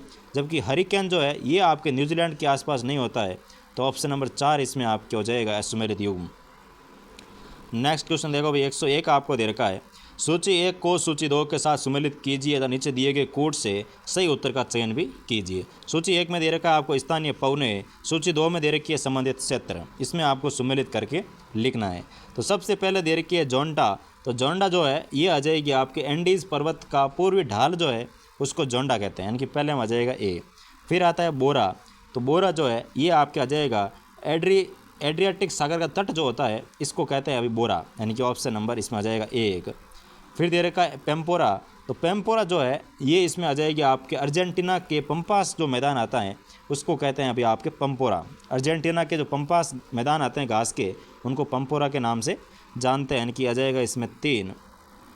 फिर दे रखा है हरमनटन जो है ये आपका रहता है इसमें अफ्रीका का जो गिनी तट है इसको कहते हैं आपके हरमनटन, यानी कि ऑप्शन नंबर इसमें आपके 1 4 3 2। तो 1 4 3 2 यानी कि ऑप्शन नंबर 1 ही इसमें आपके सत्य हो जाएगा। नेक्स्ट क्वेश्चन देखो भाई 102 आपको दे रखा है, निम्नलिखित में से रूडा द्वारा भौगोलिक संकेतक पंजीयन यानी कि जीआई टैग जो है इसमें शामिल है। तो इसमें आपके ब्लू पोट्री भी शामिल है, पोखरण की पोट्री भी शामिल है और कोटा डोरिया भी इसमें शामिल रहती है। तो इसमें आपका जाएगा ए बी और सी तीनों शामिल। नेक्स्ट क्वेश्चन देखो भाई 103 आपको दे रखा है, राजस्थान में एकीकरण वस्त्र पार्क योजना के अंतर्गत नेक्स्ट जैन टेक्सटाइल पार्क कहाँ स्थापित किया गया। तो नेक्स्ट जैन जो टेक्सटाइल पार्क है ये आपके कहाँ पर स्थापित किया गया है। तो नेक्स्ट जैन टेक्सटाइल जो पार्क है वो आपके पाली जिले के अंतर्गत स्थापित किया गया है भाई। नेक्स्ट जैन टेक्सटाइल पार्क तो पाली जिला। नेक्स्ट क्वेश्चन देखो 104 नंबर, राजस्थान में निम्न में से कौन से स्थान पर एग्रो फूड पार्क स्थित नहीं है। कौन से स्थान पर एग्रो फूड पार्क स्थित नहीं है, यह ध्यान रखना आपको कि असत्य, सत्य, नहीं, है, ये 4 शब्द आपको स्पेशली क्वेश्चन के अंदर मेंशन करने हैं कि इसमें नहीं पूछा है या फिर है पूछा है या फिर सत्य पूछा है या फिर असत्य पूछा है, ठीक है ना, ताकि आप आते हुए क्वेश्चन है वो गलत नहीं कर पाओ। तो 104 में जो आपको दे रखा है कि एग्रो पार्क कहाँ पर स्थित नहीं है, तो इसमें आपके उद्योग विहार गंगानगर में एग्रो फूड पार्क है, अलवर के अंदर भी एग्रो फूड पार्क है, बोरनाडा जोधपुर में भी एग्रो फूड पार्क पाया जाता है। तो आपके गोना अजमेर के अंदर जो है वहाँ पर एग्रो फूड पार्क स्थित नहीं रहने वाला। तो 104 में ऑप्शन नंबर 3। नेक्स्ट क्वेश्चन देखो, 105 आपको दे रखा है निम्नलिखित में से गर्म प्रकृति की महासागरीय धारा नहीं है। तो गर्म प्रकृति की महासागरीय धारा कौन सी नहीं है, तो वो आ जाएगी आपकी जो कैनारी है, ये आपकी ठंडी जलवायु धारा रहती है भाई, जो कि गर्म प्रकृति की नहीं है। नेक्स्ट क्वेश्चन देखो भाई, 106 आपको दे रखा है निम्नलिखित महासागरीय धाराओं का पश्चिम से पूर्व की ओर व्यवस्थित क्रम है। तो पश्चिम से पूर्व की ओर क्रम आपको इसमें बताना है, तो वो आ जाएगा आपके सबसे पहले कैलिफोर्निया, फिर आएगा लेब्राडोर, फिर आएगा अगुलहास, फिर आएगा आपकी क्यूरोशिवा, यानी कि ऑप्शन नंबर 1 जो है वो इसमें बिल्कुल आपके करेक्ट हो जाएगा। नेक्स्ट क्वेश्चन देखो भाई, 107 आपको दे रखा है महासागरीय धाराओं की दिशा परिवर्तन हेतु निम्न में से उत्तरदायी कारक नहीं है। तो महासागरीय धाराओं की दिशा परिवर्तन हेतु निम्न में से उत्तरदायी कारक कौन सा नहीं रहता है, तो वो आ जाएगा आपके जो प्रति चक्रवात है, ये आपके इसका कारक है वो नहीं रहता अभी। तो ऑप्शन नंबर आ जाएगा इसमें आपके 4। नेक्स्ट क्वेश्चन देखो भाई, 108 आपको दे रखा है अपसोर की स्थिति होती है। तो अपसोर की जो स्थिति है ये आपके 4 जुलाई को होती है भाई। एक होता है उपसोर, एक होता है अपसोर। तो अपसोर जो है वो सबसे पृथ्वी से सबसे दूर स्थिति जो होती है उसे कहते हैं अपसोर, और सबसे नज़दीक जो स्थिति होती है उसे कहते हैं उपसोर। तो इसमें आपके सर्वाधिक अपसोर की स्थिति वो आ जाएगी आपके 4 जुलाई को अपसोर की स्थिति वो होती है। नेक्स्ट क्वेश्चन देखो भाई, 109 आपको दे रखा है अपभू के समय ज्वारीय क्रम होता है। तो अपभू के समय जो ज्वारीय क्रम होता है वो आपके इसमें आ जाएगा सामान्य से कम की ओर। तो अपभू के समय ज्वारीय क्रम कैसा होता है, तो सामान्य से कम की ओर होता है। नेक्स्ट क्वेश्चन देखो, क्षेत्रफल की दृष्टि से निम्न महाद्वीपों का व्यवस्थित आरोही क्रम है। तो क्षेत्रफल की दृष्टि में आरोही क्रम पूछा, यानी कि सबसे छोटा सबसे पहले, फिर उससे बड़ा, फिर उससे बड़ा, फिर उससे बड़ा, यानी कि आपको बढ़ते हुए क्रम बताना है। तो इसमें आपके आ जाएगा ये नहीं होने वाला, अंटार्कटिका सबसे छोटा रहने वाला है। तो सबसे छोटा जो आएगा वो आएगा यूरोप आपके। यूरोप आप छोटा सा देखते हो, मुट्ठी भर है, इतना सा छोटे छोटे देश है इसके अंदर, लेकिन सबसे ज़्यादा जीडीपी देखी जाए तो यूरोप के देशों की रहती है, ये भी ध्यान रखना आपको, ठीक है ना। इसलिए आकार मायने नहीं रखता है, वहाँ पर रहने वाले लोगों की क्वालिटी कैसी है वो आपके मायने रखती है। तो सबसे छोटा आ जाएगा क्षेत्रफल की दृष्टि से यूरोप, और यूरोप के बाद आ जाएगा आपके अंटार्कटिका, अंटार्कटिका के बाद आएगा दक्षिण अमेरिका, और दक्षिण अमेरिका के बाद आ जाएगा आपके उत्तरी अमेरिका, यानी कि ऑप्शन नंबर 4 जो है वो इसमें बिल्कुल आपके सही हो जाएगा। नेक्स्ट क्वेश्चन देखो भाई, 111 आपको दे रखा है किसी स्थान पर अगले दैनिक ज्वार की आगमन में विलंब होता है।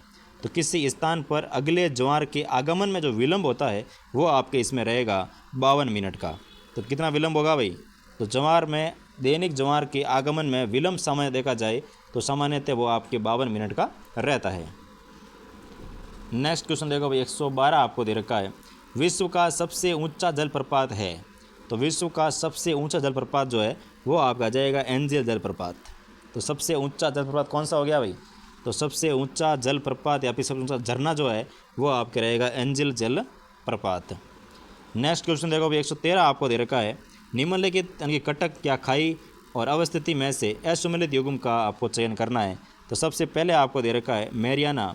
तो मैरियाना ट्रंच जो है इसमें असुमेलित युग्म का आपको चयन करना है। तो मैरियाना आ जाएगा आपके उत्तरी और पश्चिमी प्रशांत महासागर, और प्यूर्टो रिको वो आ जाएगा आपके उत्तरी अटलांटिक महासागर, सुंडा जल संधि तो वो आ जाएगा हिंद महासागर, और चैलेंजर जो है ये इसमें आपके आर्कटिक महासागर नहीं रहने वाला।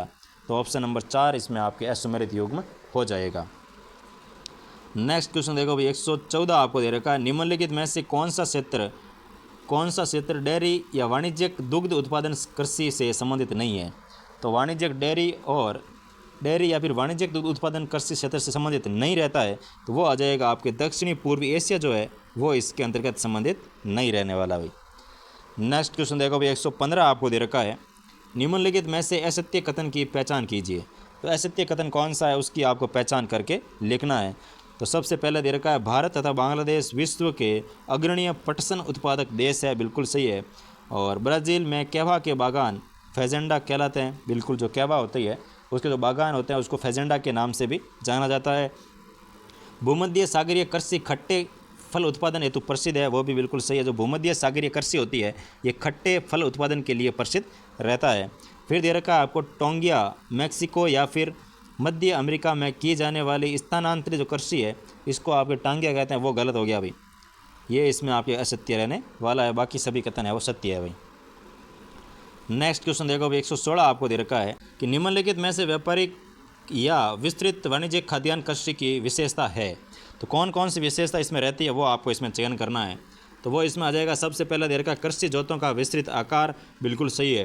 प्रति हेक्टेयर कम उत्पादन होता है, बिल्कुल सही है। और मशीनीकृत कृषि इसमें होती है, बिल्कुल सही है। और फसल विशेषीकरण की बजाय फसलों की विविधता होती है, ये इसमें आपके गलत हो जाएगा। इसमें केवल एक ही फसल ज़्यादा बोई जाती है, जैसे बाजरा है तो पूरे खेत में बाजरा बो दो, या फिर जैसे गेहूँ है तो पूरे खेत में गेहूँ की बुआई कर दो। तो इसमें आपके तीसरा जो कथन है वो असत्य हो जाएगा, ए बी और D, option number 3। Next question देखो भाई 117 आपको दे रखा है हिटलसी द्वारा विश्व कृषि के कितने प्रकार बताए गए, तो हिटलसी ने विश्व कृषि के 13 प्रकार बताए थे, ऑप्शन नंबर 3। नेक्स्ट क्वेश्चन देखो भाई 118 आपको दे रखा है निम्नलिखित में से हिंद महासागर स्थित सबसे बड़ा द्वीप है, तो हिंद महासागर के अंदर स्थित सबसे बड़ा जो द्वीप है वो आपके रहता है मेडागास्कर द्वीप, जो है वो सबसे बड़ा द्वीप है हिंद महासागर का। नेक्स्ट क्वेश्चन देखो वायुमंडलीय गैसों में ऑर्गन की मात्रा है वो कितने प्रतिशत रहती है, तो ऑर्गन की जो मात्रा है वो आपको आ जाएगी 0.93% जो है वो ऑर्गन की मात्रा रहने वाली है। नेक्स्ट क्वेश्चन देखो भाई 120 आपको दे रखा है कि उष्ण कटिबंधीय चक्रवात की उत्पत्ति व विकास हेतु अनुकूल दशा कौन सी है, यानी कि उष्ण कटिबंधीय जो चक्रवात होते हैं उनकी उत्पत्ति और विकास के लिए अनुकूल दशा जो है वो कौन सी रहती है, तो इसमें आ जाएगा कोरियोलिस बल का होना, बिल्कुल। कमज़ोर निम्न दाब क्षेत्र होना, बिल्कुल सही है। ऊर्ध्वाधर पवनों की गति में अंतर कम होना, ये भी सही है। और 23 डिग्री सेल्सियस से अधिक तापमान वाली वृहद समुद्री सतह, ये भी इसमें आपके उत्तरदायी रहते हैं। तो इसमें आपके चारों ही कथन है उत्तरदायी हो जाएगा, ए बी सी और डी। नेक्स्ट क्वेश्चन देखो भाई 121 आपको दे रखा है सिंधु घाटी का कौन सा स्थल बलूचिस्तान में स्थित नहीं है, तो बलूचिस्तान के अंदर आपकी जो चन हुदड़ो है ये आपके बलूचिस्तान में स्थित नहीं रहता है भाई, तो ऑप्शन नंबर 2। नेक्स्ट क्वेश्चन देखो भाई 122 आपको दे रखा है कि हड़प्पा सभ्यता के संबंध में सही कथन नहीं है, तो कौन सा कथन है जो हड़प्पा सभ्यता के बारे में सही नहीं दे रखा है, तो पहला दे रखा है हड़प्पा सभ्यता में जल निकासी प्रणाली केवल बड़े शहरों तक सीमित थी, ये पहला कथन इसमें असत्य हो गया आपके। दूसरा दे रखा है आपको हड़प्पाई नगर नियोजन में प्रयुक्त ईंटें जो है वो धूप में सुखाकर या फिर भट्टी में पकाकर बनाई जाती थी, बिल्कुल सही है। तीसरा दे रखा हड़प्पा एवं मोहनजोदड़ो नामक स्थलों से विशाल अनागार मिले हैं, बिल्कुल सही है। हड़प्पा सभ्यता के घर आमतौर पर 1 या 2 मंजिला होते थे, ये भी इसमें सही है। तो इसमें आपके पहला ही कथन जो है वह सत्य हो जाएगा भाई। नेक्स्ट क्वेश्चन देखो भाई 123 आपको दे रखा है सुमेलित कीजिए स्थल, और सामने दे रखे हैं खोजकर्ता या फिर उत्खनन करता। तो इसमें सबसे पहला आपको जो दे रखा है, तो सबसे पहले आपको इसमें दे रखा है लोथल। तो लोथल के जो उत्खनन करता आते हैं वो आ जाएगा आपके SR राव, यानी कि जो SR राव है वो इसमें आपके लोथल के उत्खनन करता या खोज करता रहते हैं। फिर आते हैं धौलावीरा जो कि गुजरात, ये आ जाएगा आपके जगपति जोशी यानी कि 2 नंबर। रोपड़ आ जाएगा आपके इसमें यज्ञदत्त शर्मा यानी कि 3 नंबर। और रंगपुर आ जाएगा इसमें आपके MS वत्स यानी कि 4 नंबर। तो 2, 1, 3, 4 यानी कि ऑप्शन नंबर 4 जो है वो इसमें करेक्ट हो जाएगा। नेक्स्ट क्वेश्चन देखो भाई 124 आपको दे रखा है पुराणों के संबंध में असत्य कथन है, तो पुराणों के बारे में कुछ कथन दे रखा है, इसमें आपको असत्य कथन की पहचान करनी है। सबसे पहले दे रखा पुराण का शाब्दिक अर्थ होता है प्राचीन, बिल्कुल सही है। पुराण में देवी देवताओं की पूजा विधियों का उल्लेख मिलता है, बिल्कुल सही है भाई, कि पुराणों के अंदर बताया गया है कि भाई देवताओं को कैसे प्रसन्न किया जाता है, देवताओं की पूजा कैसे की जाती है, कौन सा विधि विधान रहते हैं, कैसे कपड़े पहनने चाहिए, उनकी पूजा सामग्री में क्या क्या शामिल करना चाहिए और कौन से मंत्रों का उच्चारण करना चाहिए, ये सारा कुछ आपको पुराणों के अंतर्गत मिलने वाला है।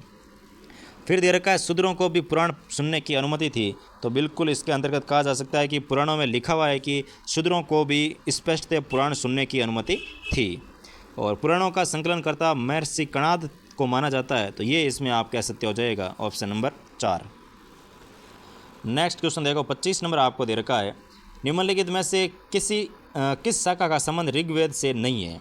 तो ऋग्वेद से संबंध नहीं है तो वो शाखा आ जाएगी आपकी काठक। काठक शाखा का संबंध ऋग्वेद से नहीं रहता है भाई। नेक्स्ट क्वेश्चन देखो भाई 126 आपको दे रखा है, किस उपनिषद में सर्वप्रथम चारों आश्रमों का उल्लेख मिलता है।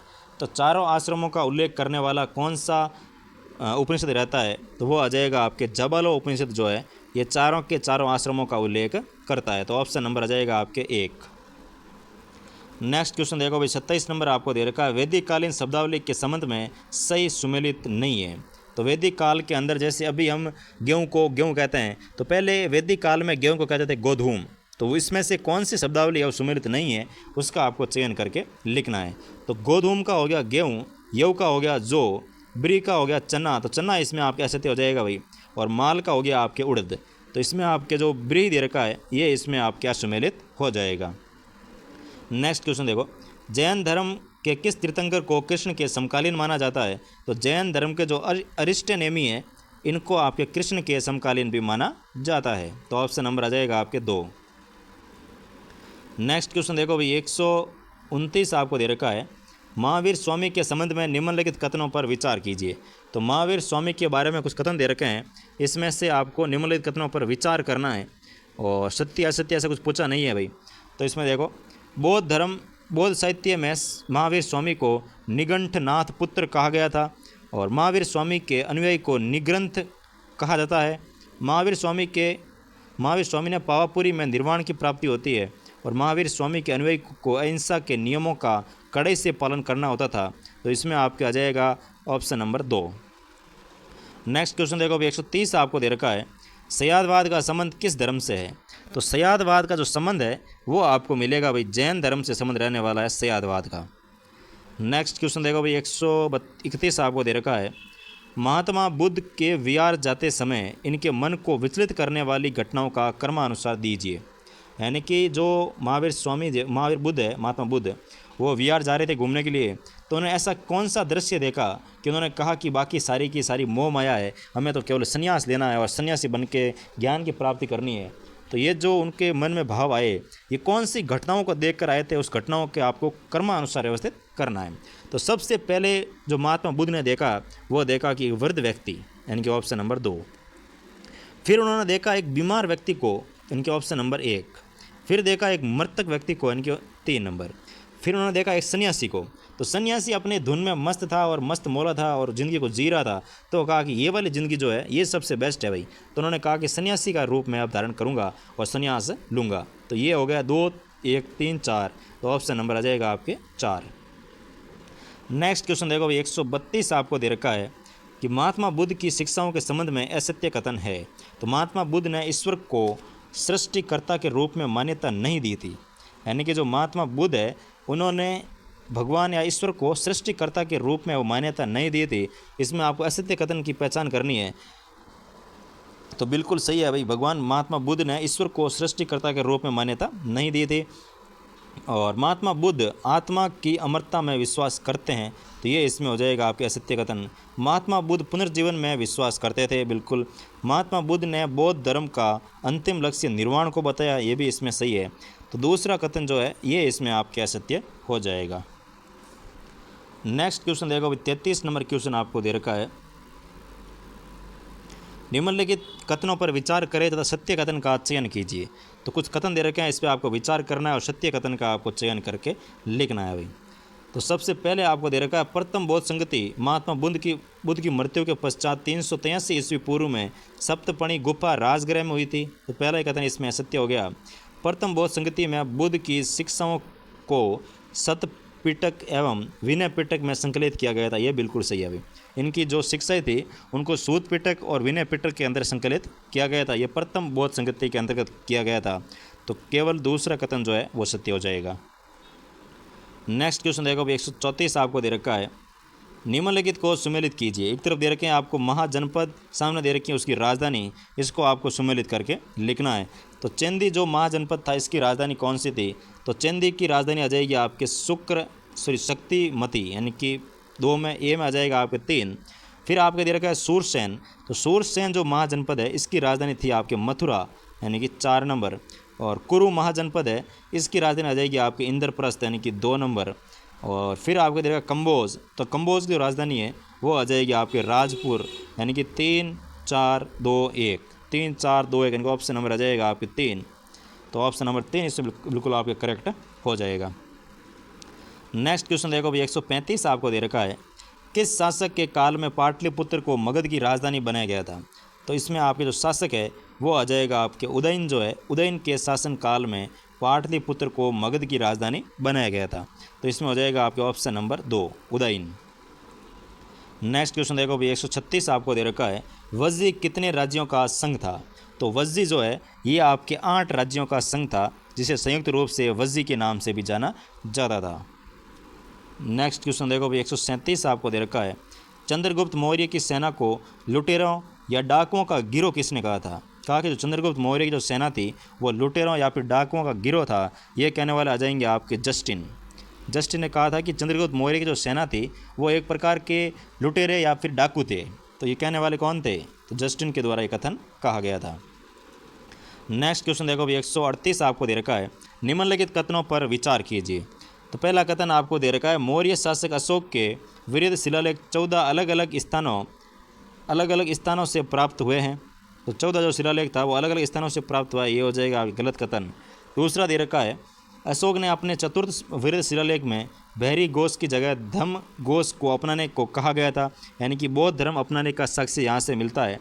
तो ये इसमें आपके बिल्कुल सही है। तो दूसरा सत्य है और पहला जो है वो इसमें असत्य हो जाएगा, यानी कि ऑप्शन नंबर 3। नेक्स्ट क्वेश्चन देखो भाई 139 आपको दे रखा है, सही सुमेलित कीजिए।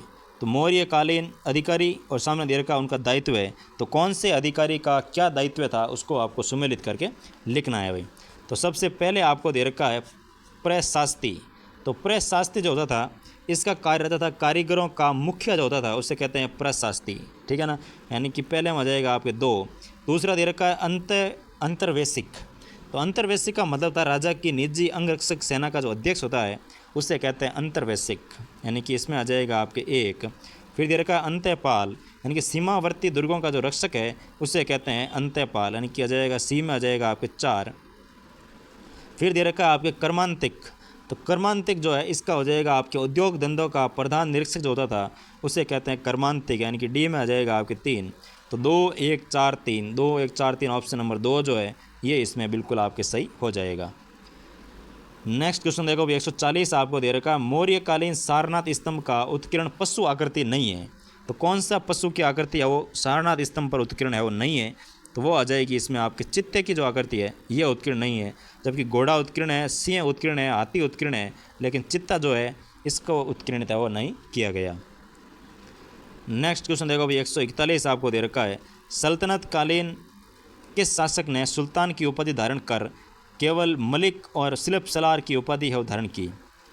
यानी कि भाई सुल्तान की उपाधि धारण न करके केवल मलिक और शिल्प सलार की उपाधि धारण की थी, वो सुल्तान शासक कौन था? तो वो इसमें आ जाएगा कुतुबुद्दीन ऐबक जो है इसने केवल और केवल मलिक और शिल्प सलार की उपाधि ही धारण की थी। नेक्स्ट क्वेश्चन देखो भाई 142 आपको दे रखा है, इल्तुतमिश के संबंध में निम्नलिखित कथनों पर विचार कीजिए। तो इल्तुतमिश के बारे में कुछ कथन दे रखे हैं, इस पर आपको सत्य कथनों का चयन करके लिखना है। तो शुद्ध अरबी सिक्के चलाए और सिक्कों पर टकसाल का नाम भी लिखवाया था, ये आपकी इल्तुतमिश के द्वारा किया गया था, बिल्कुल सही है। दूसरा दे रखा है रुतबे में खलीफा एवं स्वयं का नाम लिखवाया था, ये भी सही है। केंद्रीय सेना हसम एक क्लब की स्थापना की थी, ये भी इसमें सही है, यानी कि आपके तीनों ही कथन जो है वो सत्य रहने वाले हैं अभी। तो 1 2 व 3। नेक्स्ट क्वेश्चन देखो भाई 143 आपको दे रखा है, फिरोज शाह तुगलक के संबंध में सही कथन है। तो फिरोज शाह तुगलक के बारे में कुछ कथन दे रखे हैं, इसमें से सही कथन कौन सा है उसका आपको चयन करना है। तो सबसे पहले आपको दे रखा है ये एक हिंदू महिला का पुत्र था फिरोज शाह तुगलक। और दूसरा आपको दे रखा है ये धार्मिक रूप से सहिष्णु था, बिल्कुल सही है। और तीसरा दूसरा सहिष्णु नहीं था भाई, धार्मिक रूप से तो बिल्कुल नहीं था ये, क्योंकि हिंदू महिला का पुत्र था तो इसने हिंदुओं के मंदिरों को तुड़वाया था, तो धार्मिक रूप से सहिष्णु तो आप इसको नहीं कह सकते। तो दूसरा कथन हो जाएगा आपके असत्य है। और तीसरा आपको दे रखा है इसने 24 करों को समाप्त कर केवल खराज खसम और जजिया और जक़ात नामक कर वसूले थे। तो बिल्कुल इसने ये चारों के चारों कर वसूल किए थे। सिंचाई के लिए 5 बड़ी नहरों का निर्माण भी इसने करवाया था। बिल्कुल सही है। तो 1, 3 और 4 ऑप्शन आपके सही हो जाएगा, यानी कि ऑप्शन नंबर 3 जो है ये इसमें सत्य हो जाएगा। नेक्स्ट क्वेश्चन देखो भाई, 144 आपको दे रखा है। सल्तनत काल में धार्मिक विभाग का प्रधान होता था। तो सल्तनत काल में जो धार्मिक विभाग होता है इसके प्रमुख को क्या कहते थे? तो वो आ जाएगा आपके सद्र उस सुदूर के नाम से भी जाना जाता है। तो सद्र उस सुदूर के नाम से धार्मिक विभाग के प्रमुख को जाना जाता है भाई। नेक्स्ट क्वेश्चन देखो भाई, 145 आपको दे रखा है। दिल्ली में जमाली कमाली मस्जिद का निर्माण किस शासक के काल में हुआ था? तो दिल्ली की जो जमाली कमाली मस्जिद है इसका निर्माण किस शासक के काल में हुआ था? तो वो शासक आ जाएगा आपके बाबर के काल में होता है भाई, ऑप्शन नंबर 2।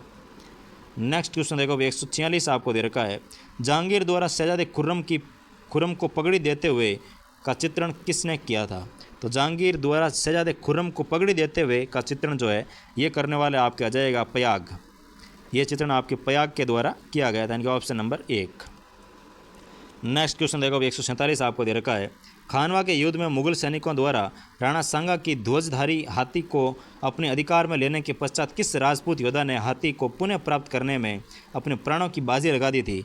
तो वो आ जाएगा आपकी कर्ण सिंह डोडिया जो है, इन्होंने हाथी को वापस काबू करने के लिए अपने प्राणों की बाजी भी लगा दी थी। नेक्स्ट क्वेश्चन देखो भाई, 148 आपको दे रखा है। 1573 ईस्वी में मालवा के मिर्जा बंधुओं के विद्रोह को दबाने हेतु अकबर ने किस मुगल सूबेदार को भेजा था? तो वो आ जाएगा आपके बीकानेर के राय सिंह को भेजा था भाई। जो अकबर के जो मुगल दरबार में जो मिर्जा बंधु थे इनके विद्रोह को दबाने के लिए 1573 के अंदर बीकानेर के राय सिंह को भेजा गया था। नेक्स्ट क्वेश्चन देखो भाई, 149 आपको दे रखा है। 1648 ईस्वी में कंधार अभियान में राठौड़ शासक जसवंत सिंह द्वारा निभाई गई भूमिका से प्रसन्न होकर शाहजहाँ द्वारा जसवंत सिंह को कौन सा परगना है वो दिया गया था? तो वो परगना आपके आ जाएगा हिंडौन परगना जो है करौली वाला, ये है वो जसवंत सिंह को दिया गया था। नेक्स्ट क्वेश्चन और आज का लास्ट क्वेश्चन, और अगर अभी तक आपने चैनल को सब्सक्राइब नहीं किया है तो प्लीज़ चैनल को सब्सक्राइब कर लीजिए। सब्सक्राइब करने में आपका कुछ भी नहीं जा रहा है भाई, थोड़ा सा मुझे मोटिवेशन मिल जाएगा और मैं नए नए पेपर आपके लिए सॉल्व करवाता रहूँगा, इसलिए प्लीज़ जाकर के सब्सक्राइब कर लीजिए। 150 यानी कि आज का लास्ट क्वेश्चन दे रखा है कि निम्नलिखित कथनों पर विचार कीजिए और सत्य कथन की आपको पहचान करके लिखना है। सबसे पहला दे रखा, शासक बनने के समय मान सिंह बिहार का सूबेदार था। बिल्कुल सही है, जब शासक बना था तो मान सिंह वो बिहार का सूबेदार मुगल सूबेदार था। और शासक बनने पर अकबर ने मान सिंह को टिक्का भेजकर राजा का खिताब और 5000 के मनसब को पक्का कर सम्मानित किया था। बिल्कुल सही है, 5000 का मनसब दिया था और इसको राजा का टिक्का भी भेजा था। और शासक बनने के पश्चात मुगल सूबेदार के रूप में मान सिंह ने सर्वप्रथम गिद्धौर के राजा पूर्णमल को परास्त कर मुगल अधीनता स्वीकारने हेतु बाध्य किया था। तो इसमें आपके तीनों ही कथन जो है वो सत्य रहने वाले हैं, यानी कि ऑप्शन नंबर 1। तो ये था भाई आपके SST का मेजर टेस्ट नंबर 1 का पेपर सॉल्यूशन।